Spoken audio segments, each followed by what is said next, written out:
همتون خوش اومدین همسو. خوش اومدین اکا. خوش اومدین.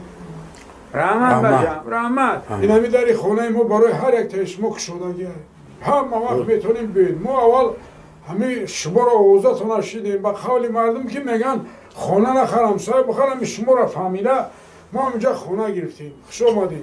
خوش اومدین اکا. رحمت باشم رحمت. احترام کردی دعوت کردی رحمت باشم. بابای سفر داشته لبای میگم یک داشت بتو داشت بتو راست رکت دعا بتیدن رکت دعا اله آمین اله آمین.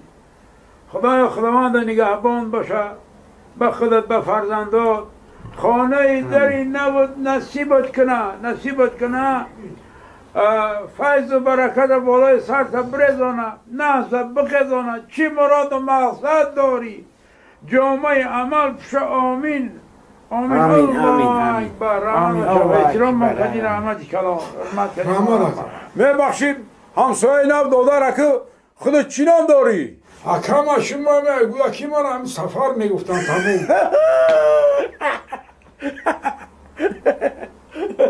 چی نام داشته؟ سفر نام داشته سفر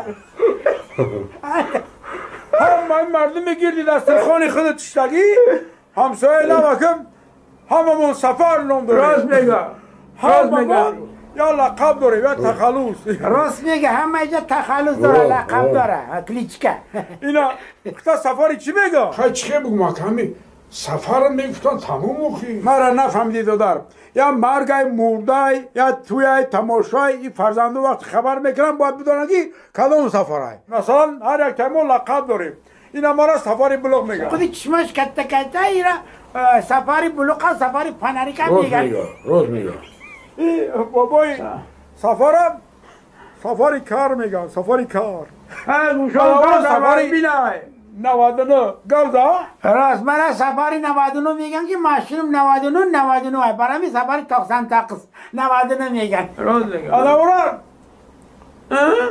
سفری نکسی میگه نکی ماشین یک سره اول همی خودم بالایم رنگش خمیدم نم خموشین زورتی بخوره ماشین نه خطا چی میگه؟ میره سفر نکسه میگن راست میگن نه بخشی اکا پروست همی سفر میگفتن تمام. چی گفتن گوشان وزبیه نگه مرا نفهمیدم همی پروست سفر میگم راست سفر من میشما دیده سین سالم کلانترای تجربه بسیارتر دارم اگر خبر نشای خطا امروز ما سفری پروستا انا سفری پروستا انا سفاری پرستا الله اکبر